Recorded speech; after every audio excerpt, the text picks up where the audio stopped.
Okay, and welcome to this final lecture in my online introduction to philosophy course.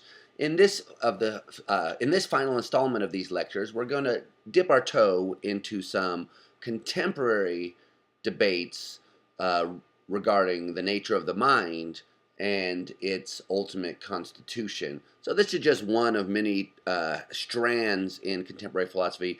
Happens to be one that I am particularly interested in, and one in which an area in which I work. So this is why we'll spend some time here. But of course, there are many other issues and many other topics which we could focus on. Okay.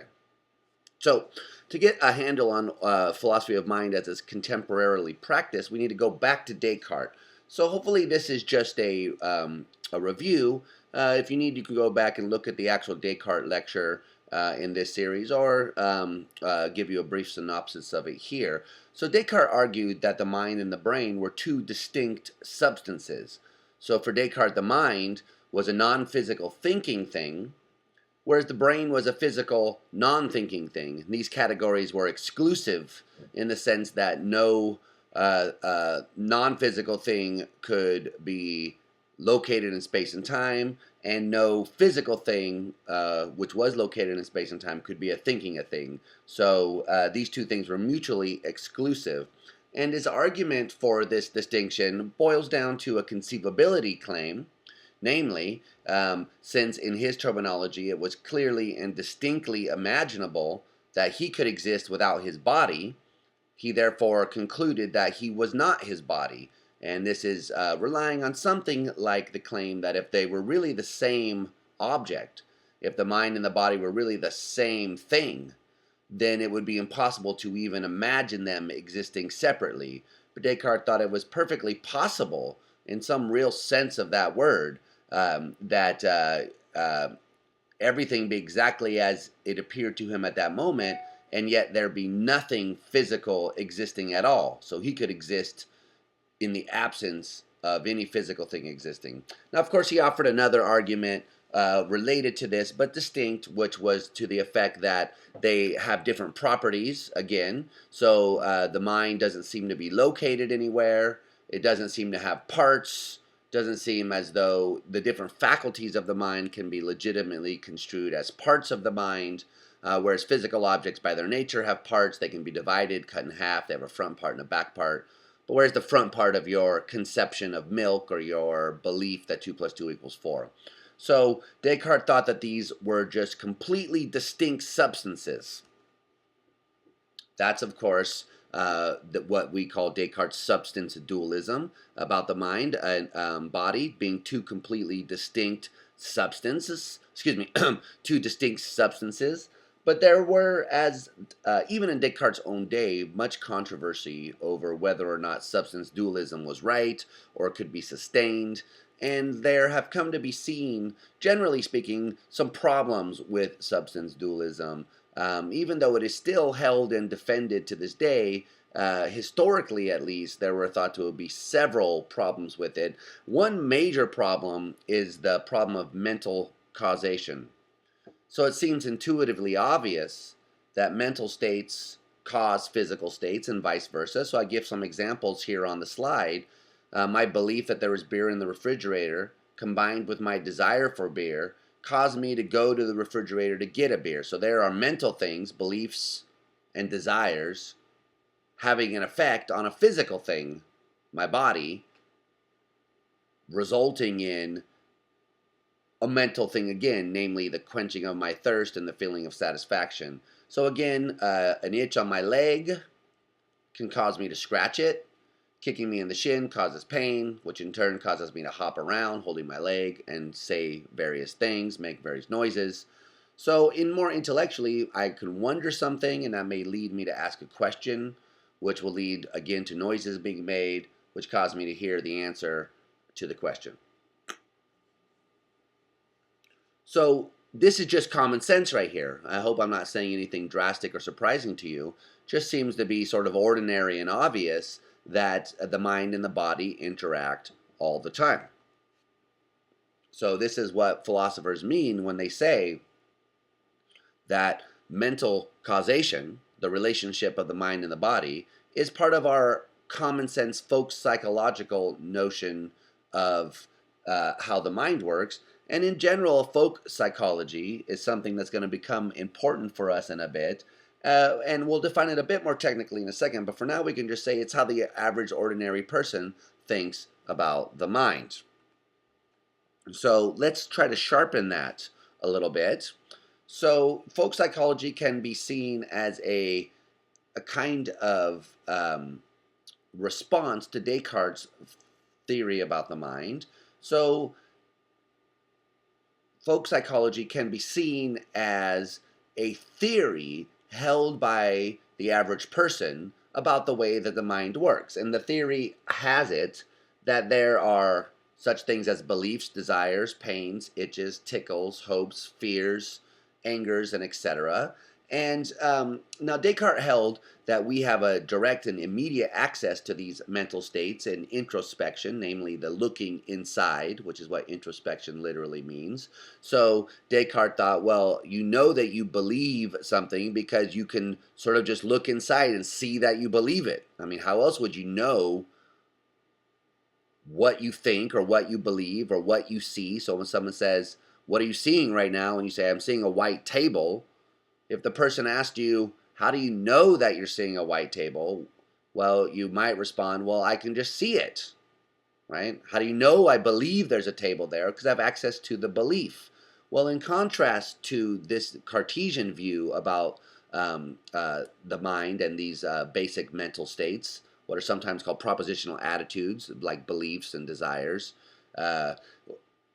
on this other view, folk psychology turns out to be rather some kind of theory that we posit that helps us to explain and predict the behavior of other people. So we get the concept of belief and desire not by introspecting our own mental functioning and finding such things as beliefs and desires, but by wondering about why people are doing the things that they're doing, why people say the things that they say, and by people we mean including ourselves, why it is that we come to say the various things that we say and make the various actions, perform the various actions that we do. And we come up with a theory, and the theory invokes such concepts as belief and desire, as, for instance, you saw before. It's very natural to explain and predict people's behavior in these terms. So in the previous examples, we talked about the itch on my leg causing me to scratch it, and we talked about my belief about where the beer was located, my desire to have a beer, and how those two things combine somehow to produce an action. And the idea is supposed to be that we grow up watching people perform these various actions, and we're wondering, why is he walking over there? Why does he open the door? Why does he reach in? Why does he grab the beer? Why does he open the beer? Why does he tilt it back and then go, afterwards? And the answer we come up with is, there must be some internal state that's mental, which is the desire to have the beer and the belief about where the beer is located. And that's how we explain the kind of behavior that we observe, as well as ourselves. So we catch ourselves saying various things, and the popular version of this theory says, well, see, now we have to explain our own behaviors, and so we posit also in ourselves various mental states like beliefs and desires. But in the first instance, we don't get this concept from finding the things themselves in our experience, but rather as a theoretical posit to explain the kinds of behavior that we observe in ourselves and others. So this idea is a sort of very different radical shift in way of thinking, and it comes out of a lot of work which is done in early 20th century, in the 1900s, known in psychology, known as behaviorism, and etc. And we won't talk about behaviorism, and it's not clear that this view is a kind of behaviorism, but it's definitely inspired by the kinds of arguments that the behaviorists were interested in. In a philosophy of mind course, we would unpack this a lot more and look at the actual steps here. But for now, we'll just look at one kind of way of illustrating these ideas,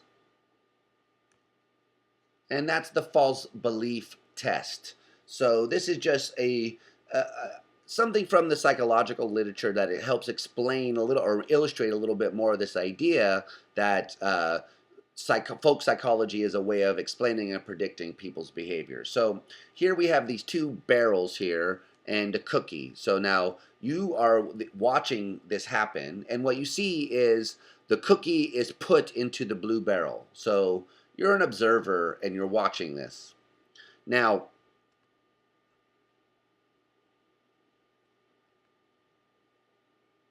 here comes somebody.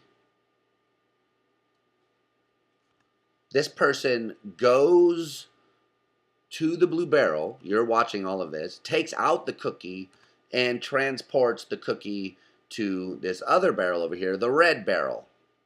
Okay? So now this person leaves. And you've been watching this entire time, and they bring in, they say, okay, so suppose there was Jimmy here, and Jimmy knew that the cookie was in the blue barrel, and he didn't see the cookie go into the red barrel. Where's Jimmy going to look for the cookie? Well, of course, Jimmy's going to look in the blue barrel because Jimmy thinks that the cookie is in the blue barrel, even though it's not, it's in the red barrel. Now, if that's what you came up with, then congratulations, you passed the false belief test. And one kind of surprising claim that psychologists have made is that kids of a certain age fail this test. And they very often say that the person will look in the red barrel. And that's because they're just thinking about the way the world is. They're not using the system of mental concepts to try to figure out what the other person would do. But notice you did it very naturally. You thought to yourself, well, you see, Jimmy didn't know that the cookie had been moved, right? Knowledge is a mental state. He believed that the cookie was in the blue container, even though it was really in the red container. And because he believed that, and because you asked him where the cookie was, and he wanted to answer that, he tells you it's in the blue container, right? That's what you predict that he'll do. And you get that prediction by thinking about what Jimmy knows, what he believes, and what he desires, and a whole host of other kinds of examples here come online. So it's interesting to think, and this has been challenged in recent time, so there's a whole lot of work done in this area, and it's not clear at what age people passed the false belief test. It was thought that infants weren't able to do it, and then they did some studies with looking time, which suggests that maybe they can, and there's a huge debate about this, about when this actually happens. But the point is that in order to pass the false belief test, you have to be thinking about what the other person believes and knows and desires, and you have to be reasoning about what role these kinds of mental states will be playing in the other person's mind, and using that as a basis for explaining and predicting the behavior. And so it's a bit like theoretical reasoning of the kind that you would do if you knew the theory of physics and you were trying to predict the trajectory that a cannonball would take through space, right? You'd say, well, it's got this mass and it's got this force being applied to it, and so the trajectory will be this. Whereas here you're saying it's got this belief, it's got this desire, and so the path it'll take will be that. And so there's a comparison there. It's not that we get these concepts by knowing our own minds, but rather we get these concepts by constructing a theory which helps us to explain the behavior of other people. Now, back to Descartes then, and folk psychology will become more important in a bit, but back to Descartes then. Descartes thought that the pineal gland was where the mind and the brain communicated. So he really did think that the answer to the question about mental causation was that the pineal gland, which he thought was special just because it was located centrally in the brain, and it's the one brain anatomical area you can see with the naked eye, is not duplicated on both hemispheres of the brain. So all the other structures in the brain have a left part and a right part. So, for instance, the amygdala, there's a left part of it, a right part of it, the hypothalamus, thalamus, all these other areas. The cortex, for instance, there's left hemisphere, right hemisphere, but the pineal gland is located sort of at the top of the brain, and it's sort of right in the middle, straddling this, and it's just one structure, not duplicated on both sides. So Descartes sort of reasoned naturally, this could be the place where it all comes together. You get these mechanical signals by irritations of the corporeal body, the physical body, which result in mechanical motions in the nerves. Of course, Descartes didn't know about electricity, but he hypothesized that there were some kind of thin vapor, what he called animal spirits. And of course, he doesn't mean like a ghost. He means like the kind of spirit that you get when you distill something, so that if you know anything about how they make whiskey or something, they take some liquid and they distill out the spirit, which is just this fine vapor which then condenses into a liquid. And that's what Descartes thought was going on in the nerves, was this kind of fine vapor moving around in there. And then that would send a signal to the brain, and that would cause some mechanical motions in there. And then that would go to the pineal gland, which would ultimately somehow communicate with the non-physical mind, and then that would result in a conscious experience, and then the mind would do something to the pineal gland, resulting in a bunch of actions all throughout the nerves in the body, resulting in an action. So Descartes thought this was no problem. But of course, immediately, even in Descartes' own day, people famously raised an objection, and it was famously raised by a woman that Descartes was actually a tutor to, someone named Princess Elizabeth. And so she was very interested in how it was that a non-physical object could interact with a physical object. So especially if you are someone who is alive at this time and thinks that causal interactions are carried out by physical contact, by a kind of bumping into something. So if you think about the way that force is transferred between two billiard balls, there's a ball moving with a certain acceleration. It hits the next ball and transfers some of that force to the next ball, and the next ball begins to move, so that whenever there are forces transferred, there's always physical contact. That was sort of it's a common sense idea about causation, and one that's definitely around in the physics of this time. So how is it that a non-physical mind can bump into a material object? There doesn't seem to be any way to make sense of that idea. And this is something that perplexed people, so that it became such a serious problem that people after Descartes took various responses to it. So one response was just to declare that the mind and the body never interacted with each other, and that the mind and the body were two separate systems that were running parallel to each other. The view was called parallelism, and that God set up a pre-established harmony between the physical series of causes and the mental series of experiences, so that they always lined up one to one, but technically there was no interaction between them. Now that's a pretty astonishing view. No one really takes that seriously today, but it's a logical possibility, and it just goes to show the lengths that people would go to try to preserve the kind of dualism that Descartes had. Now, of course, another view is comes later, which is just epiphenomenalism. And epiphenomenalism is the view that maybe the mind causes physical things, but what did I say? I'm sorry. Is the view that the brain causes mental things, but that mental things never affect the brain in any way. And in the early 20th century, you would find late 19th century, you find people making comparisons to locomotives. So the mind might be like the steam on an engine. It's caused by the working of the engine, but doesn't really affect the way the engine runs.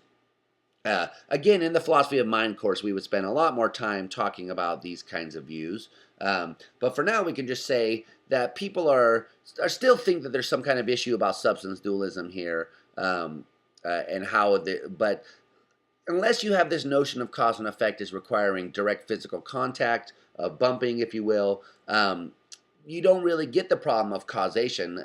Things causally interact in all kinds of ways, and so this would just be a new kind of way. And there's nothing really all that fatal to this idea. It really is because of a certain conception of how cause and effect work, which may or may not be the case. But in modern times, there's been a more scientific argument, an empirical argument against dualism. And this is something that came out of the discoveries of very contemporary physics in the early 1900s and so forth, late 1800s again. So physics seems to suggest that the physical world itself is closed off causally, where that means that it's a self-contained system that where nothing gets in and nothing gets out. So physicists like to talk about certain laws of conservation. So mass is conserved, energy is conserved, and the idea is supposed to be that the total net amount of mass and energy in the universe is always constant, and matter is neither created nor destroyed, but is merely changing forms from one state to the next, so that you get something which is material at one moment being energy at the next moment. And this is sort of summed up in Einstein's famous equation, that E equals mc squared, which tells us the exchange rate, if you will, between matter and energy, namely the energy contained in something is equal to the mass it has times the speed of light squared. And the speed of light is something that's astronomical, so you get a huge amount of energy from a tiny bit of mass.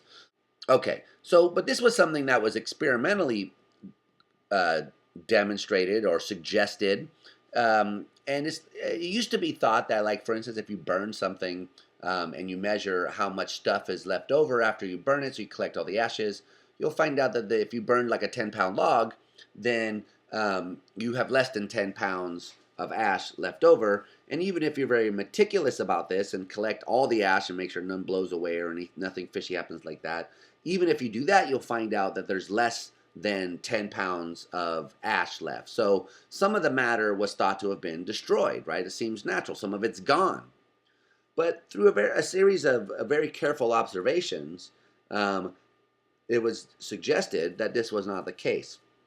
So if you take a piece of wood and burn it and measure how much ash, but then you take into account how much heat was released during the burning, and you add those together, you find out that the amount of mass in the form of ashes plus heat released from the burning equals exactly the same amount of material as you had there at the beginning. And you can show mathematically that nothing has been lost, but there's just been this transference of some of the material into energy form. So now that's a very interesting scientific discovery.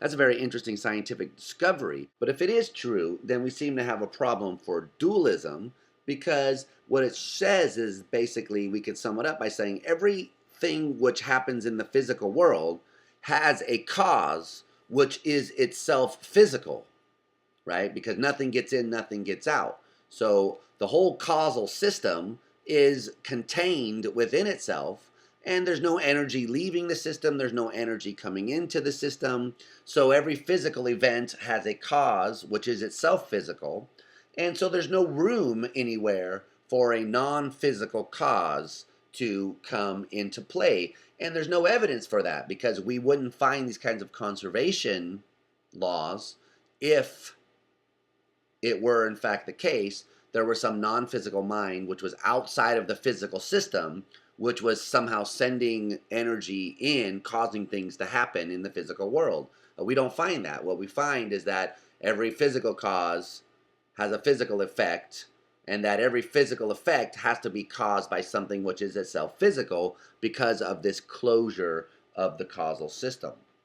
Now, of course, causal closure is itself a scientific discovery, and there is some debate about whether it's true. There is some question about whether we have enough evidence for it, and there are lots of interesting issues here. But generally speaking, some kind of view about causal closure is probably the strongest argument against substance dualism. Now, after a foray into behaviorism, and we again are going to kind of skip behaviorism um, and the things that are going on there, and look instead at a view which came around in the 1950s.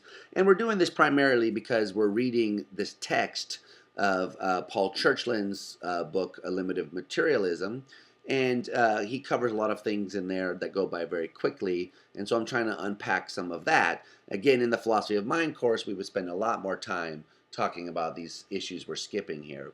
So in the early 1950s, a group of philosophers began to advance what they called a reductive identity theory, according to which the mind and the brain are just one thing. So they would say Descartes' wrong to think that there is the brain and then also the mind. Rather, there is only the mind and the brain. Excuse me. There's only the mind, which is the brain, because the two things are really the same. Now, these philosophers often appealed to other scientific theoretical kinds of reductions. So, take one that was much discussed in this literature, which is the identity of lightning with electrical discharge. So, people had known about lightning for a very long time. It's a phenomenon which we observe every time there's a storm. And of course, to the ancient Greeks, lightning was thought to be a sign of Zeus's displeasure or his power. And so there was some connection between Zeus and lightning. And we now know that's wrong. Lightning is not connected to Zeus or displays of power, but is rather just a result of electricity being built up because of positively charged water ions, which are hanging out in the clouds. And when there's a ground, a positive ground, then those electrical charges, those negatively charged particles, just transmit to the ground, and what we see is a flash, which just is that electrical discharge. So there's not two things there, the lightning and also the electrical discharge. There's rather only one thing there, electrical discharge, which just is what lightning is. Now, these kind of philosophers thought this was pretty handy because it allowed them to respond to the kind of argument that Descartes had. So Descartes says, yeah, I can imagine that I exist without my body. And these philosophers said, yeah, and you could imagine that lightning was something besides electrical discharge, right? You could imagine it was what we now think heat is, which is mean molecular motion. So imagine that's what it was. But that doesn't show, I mean, you imagine it, that's fantastic, but that doesn't show that what you're seeing over there isn't really electrical discharge. So sure, you can imagine that lightning is something else, but if we find out that lightning is really electrical discharge, then that's all there is to it. And so too, you could imagine that your mind was something else, but if we find out that what the mind really is the brain, then it's irrelevant that you could imagine these other things. And so they would often point to these kinds of things, which happen all the time in science. We have something which we identify in a kind of common sense way, and then we find out what the true scientific nature of that thing is, and then we find out, that stuff really was just this thing which we have discovered, right? Water's falling from the sky, water's in the lakes and oceans, and then we find out, that stuff really just is H2O.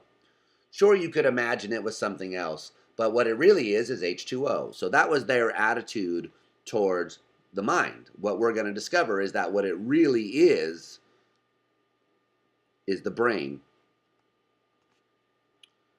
So this is how they would postulate a theoretical identification. And of course, there are differing opinions in the philosophy of science about what merits the identity here. So one camp basically held that the reason you identify lightning with electrical discharge is because of the explanatory power and overall simplicity and parsimony that you get from doing that. So when you identify those things, you're able to explain something. You're able to have a better a more powerful theory, in the sense that you have fewer entities in the theory, and you get a larger explanatory kick from it. So identifying water and H2O allows us to explain all kinds of things about the way water behaves, because we can explain why it's a liquid in terms of how its molecules are loosely bound, and we can explain why it's a solid in terms of how those molecules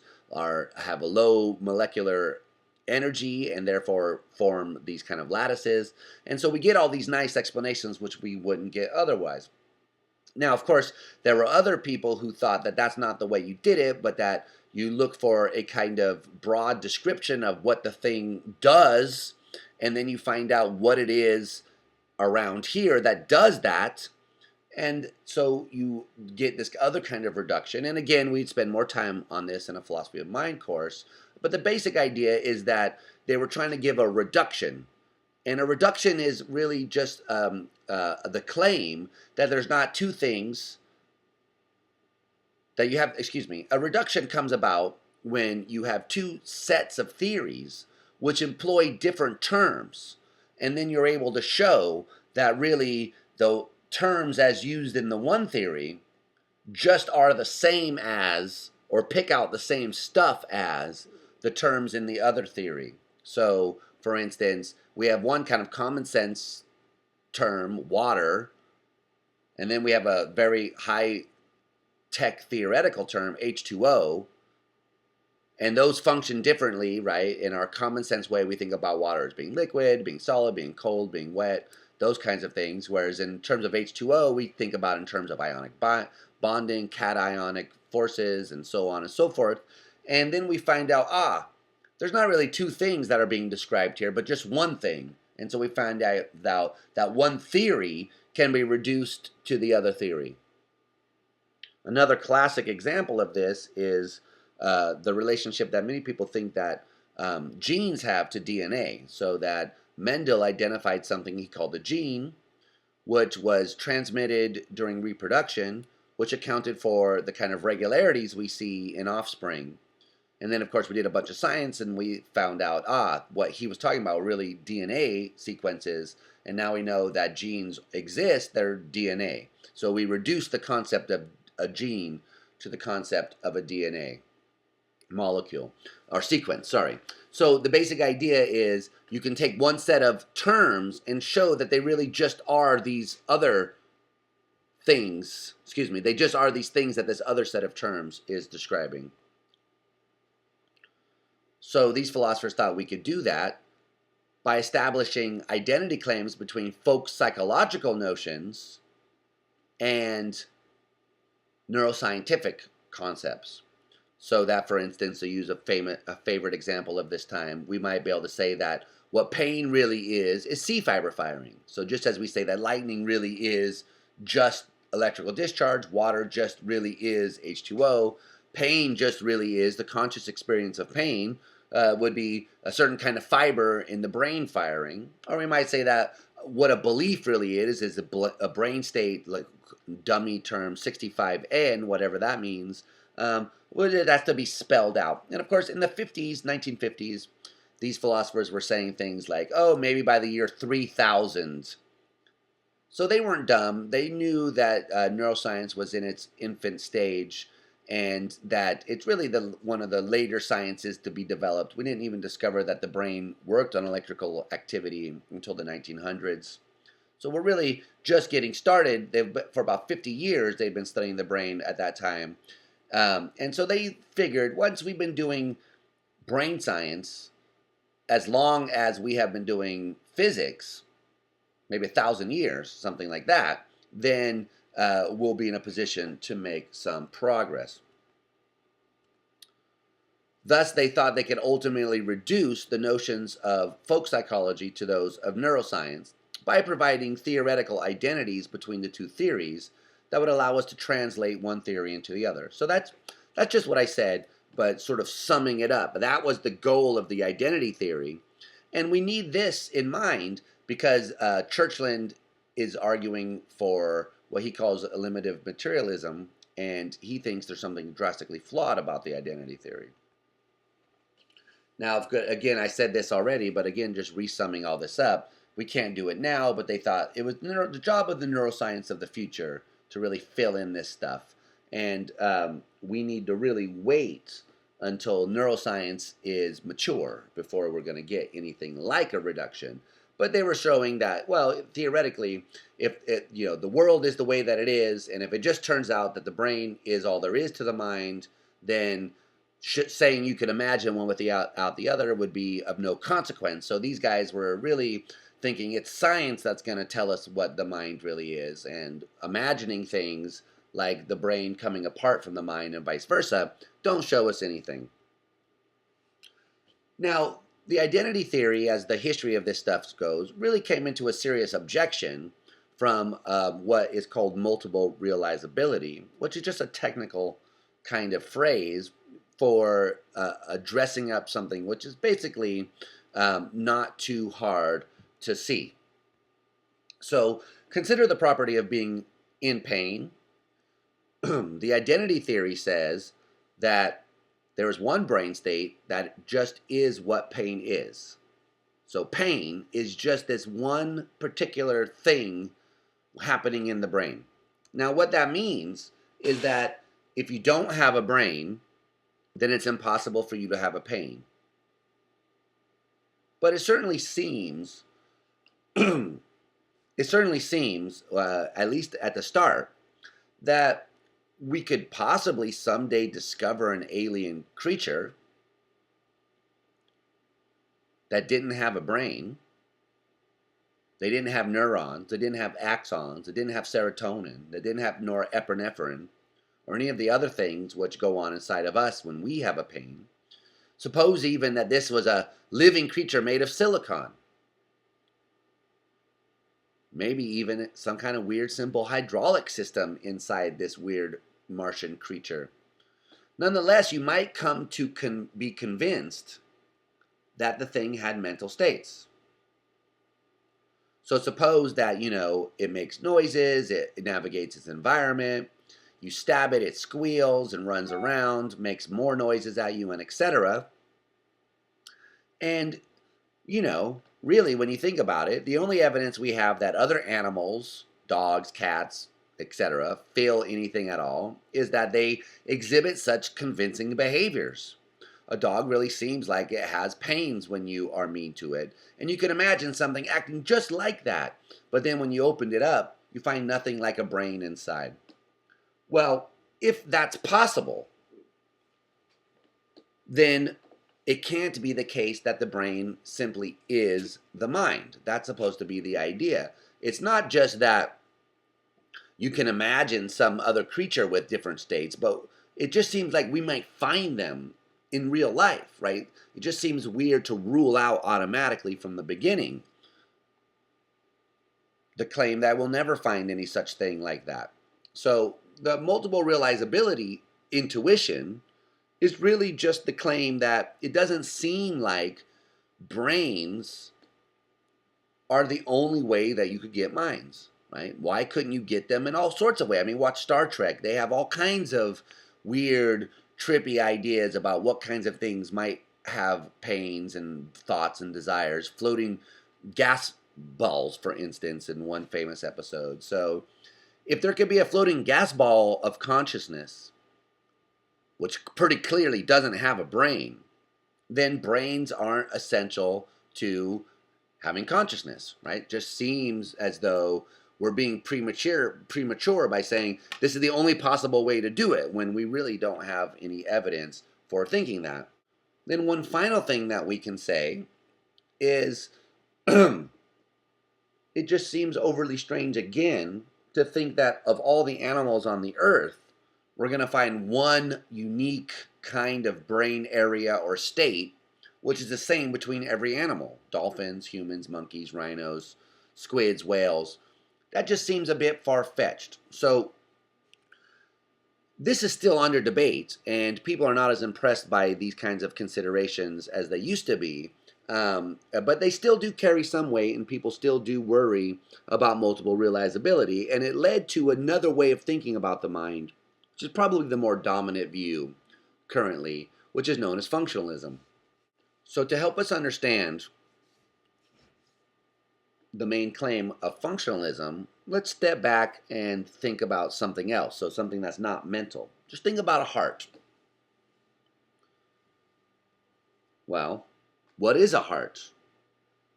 Believe it or not, this was a serious question for a very long time. For instance, Aristotle thought the heart was where the mind somehow was located or somehow had an essential role in thinking, uh, and thought the brain was some useless radiator for cooling down the fluids or something which were circulating around inside the body. And it wasn't clear what the heart did. There was for instance, Descartes thought that the heart's job was to distill the animal spirits out of the blood, so that it basically worked like a distillery, pumping fluid in there and then heating it so as to get the essence out of it, the spirit. And of course, then there was a theory that what the heart did was pump blood. Now, of course, it seems strange to us that they would debate this for so long, but it was a debate for a very long time, and it wasn't really widely accepted that the heart was a pump until something like the 1700s. Don't quote me on that date, but it was much after Descartes' time in the 1650s. So we know that the heart is a pump, and the pump, it's made out of muscle, but we know that being made out of muscle is not the only way of making a pump. What is important to being a pump is not the kind of thing that you're made out of, but the function or role that you play in a certain system. So for something to be a pump in the system is for it to fulfill the function of pumping. In the human body, that function is fulfilled by a certain muscle. In a car, that function is fulfilled in a different way. There's a water pump. Now notice, some people tend to think to the multiple realizability objection, well look, this Martian ball of gas doesn't have a brain, but it has something that's like a brain, something that does what a brain does. But that's already to start thinking in terms of functionality and not in terms of what the thing is made out of. Because saying that it has what a brain does is just to say that there's something in the thing which is built in a different way, but which does the very same thing that the brain does. It's got an artificial brain, if you like, one that does everything the brain does, but it's made out of a different substance. So just like you can have an artificial heart, you take out the muscle and you put in a piece of plastic, and the blood continues to pump. Because the artificial heart is doing exactly the same work or job that the original natural heart was supposed to do. So too, this line, functionalists like to say, you could have an artificial brain. You could even build a computer in principle which did everything that the brain does. And if you did, then you would have built yourself something that had a mind. Because on their view, having a mind is being organized in a certain way and does not depend on being built out of a certain kind of material. So too, then we can think of beliefs as functional roles. So for a state to be a belief is for it to be caused in the right way. So I have a belief that there's a table here, and my belief is caused by the actual seeing of the table, which is nice, and it has nice other connections to other mental states, like it'll cause me to believe that there's an object in the room, it'll cause me to believe that I can set things on top of it, it'll cause me to walk around it in the appropriate way, I don't bump into it. And so my belief is the kind of state that it is in terms of its connections to other kinds of mental states, certain kinds of inputs, and various kinds of outputs.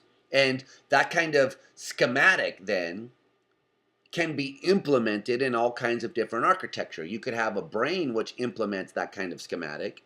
You could have a computer which implicates that kind of schematic. You could have weird hydraulic systems, and even things we've never imagined or discovered yet could possibly implement that kind of abstract functional role. So having a brain is certainly one way of doing it, these people think, but it's not the only way. And of course, the same thing is going to be told for pains. Pains, on this view, just are whatever internal mental states are produced in the right way by stabbing, burning, They have connections to other mental states, like when you get stabbed in the leg, it's very hard to do calculus. It's distracting. It causes an intense desire to have an end, and all those usual kinds of associations we have with pain, and it produces all kinds of behavior, running around and crying. So,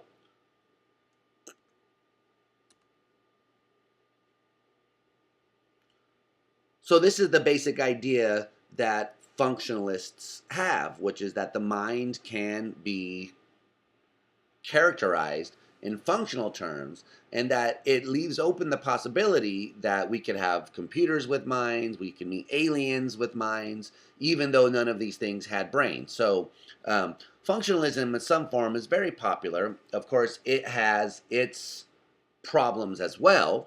One of the more famous problems is that people think that it doesn't do a really good job at capturing consciousness, and you can bring this out by imagining inverted people with the same functional states, but nonetheless who have different kinds of conscious experience.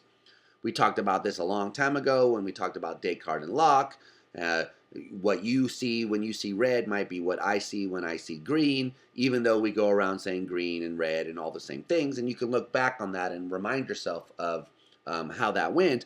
But if something like that is conceivable, then it looks like a straightforward argument against functionalism, because you could have functional duplicates in every way functionally identical, same input, same mental state, same output, and yet different conscious experiences.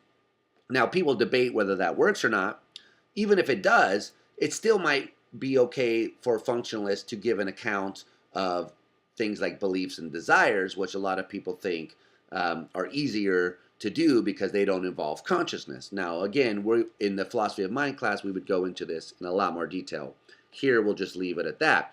But this brings us to Churchland, because Churchland thinks that the identity theory and functionalism both suffer from the same fatal flaw, which is that they take folk psychology to be correct. So this is going to be the challenge that Churchland wants to elaborate. All right, so let's go through this then. The reductionist thinks that the terms of folk psychology can be reduced to the terms of neuroscience. So they say, yes, there really is this thing called belief, right? It works in this way, and beliefs are these kinds of mental states. And then there really are these kinds of neural states. There really is this firing and that serotonin level, and etc.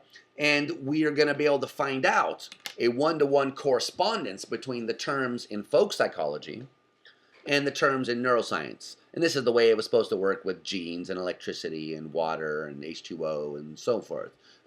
We have one set of terms, and then we see, that's nothing over and above these other things over here. Now, the Elimativism thinks that there really is going to turn out to be the case that folk psychology is drastically mistaken. It's a theory which is developed to explain the behavior of other people and predict that behavior, but they think it's ultimately a false theory which is not going to pick out anything real in the brain. So the Elimativism materialist thinks when we look inside the brain, we will ultimately see, there's nothing in there which remotely even answers to the description of folk psychology. And so folk psychology on this view is going to have to be eliminated.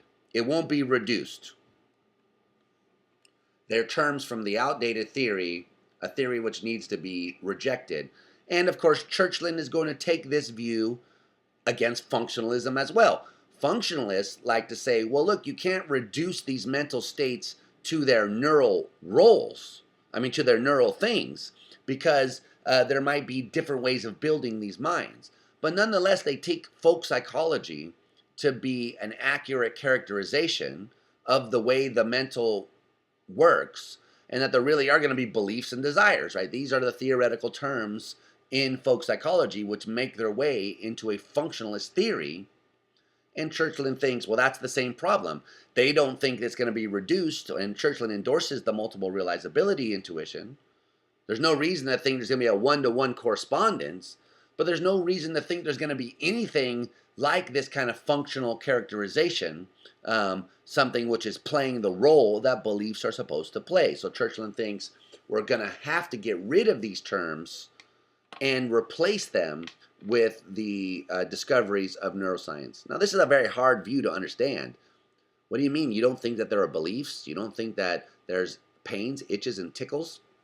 And there are, of course, more extreme versions of Elimativism. So Daniel Dennett, another very famous contemporary philosopher, is sometimes characterized as being an eliminativist about consciousness, whereas Churchland is often just talking about elimativism with respect to things like beliefs and desires. So it's a very hard view to understand. Why would anyone think that elimativism about the mind could even possibly be true? Well, one reason is that there's a kind of pessimistic induction over the history of folk psychological theories. So, of course, elimativism goes against common sense. But Churchland counters that what we take to be common sense depends on what theories we accept as true. To us, it seems common sense to think that the earth moves and that objects are inanimate and inert and they are pulled to the ground by some kind of force that we call gravity. But that wasn't common sense for Aristotle. When Aristotle looked at the world, he saw a whole different system. He saw objects moving to the ground, not being pulled, but performing an action. And of course, you can go and review the lecture on Aristotle on his theory of the four causes and how he thought that this explained the way that objects behaved. But the point is that for Aristotle, looking into the world, he would have seen something different than what we see. Because what we see seems to be dependent on what kind of theory we take. So someone before the theory of viruses was discovered might have seen demons at work causing someone to get ill. Now, when someone's ill, we see bacteria and germs at work. So you can't just say, oh, it goes against common sense and dismiss it. Because lots of things that are true have gone against common sense at some point. So you can't just dismiss elimativism out of hand. Common sense views of the world turn out to be wrong. We don't see objects being pulled to the inert, moving themselves to the ground. We don't see objects moving themselves to the ground. We see them being pulled. Now we have new theories and things seem different to us. And of course, then the other fork that Churchland wants to press is, look, folk theories have been replaced by scientifically refined theories forever. There are tons of folk theories which turned out to be wrong. Folk physics, there's a whole interesting literature on the kinds of explanations that people come up with for why physical things happen the way that they do, which we now know to be wrong. And again, this can be using a common sense example from Aristotle. Aristotle just thought that heavier objects would fall faster than lighter objects. That's common sense. If it's heavier, it should fall faster. Of course, it turns out that's not the way the world works. They fall exactly the same rate. There's just more momentum or force in the one that's heavier, but the same rate of acceleration. So here again, we see that we start with a common sense view about an area, and then we do some science and we find out that's wrong, and then we replace those common sense notions with more theoretically advanced notions, and introduce concepts like velocity, which is an acceleration, which is pretty advanced theoretical concept, which to us now seems sort of commonsensical. So why should we think that the one theory that we got right the very first time we ever came up with it was folk psychology? So these aren't knockdown arguments, and Churchland is aware of that. So on the one hand, it's just this idea that, well, the history of this stuff suggests that there's no reason to think that it's going to be right. And on the other hand, the fact that we believe it so strongly doesn't give us any reason to think that it's right either. So it's not really clear that eliminative materialism is outright false.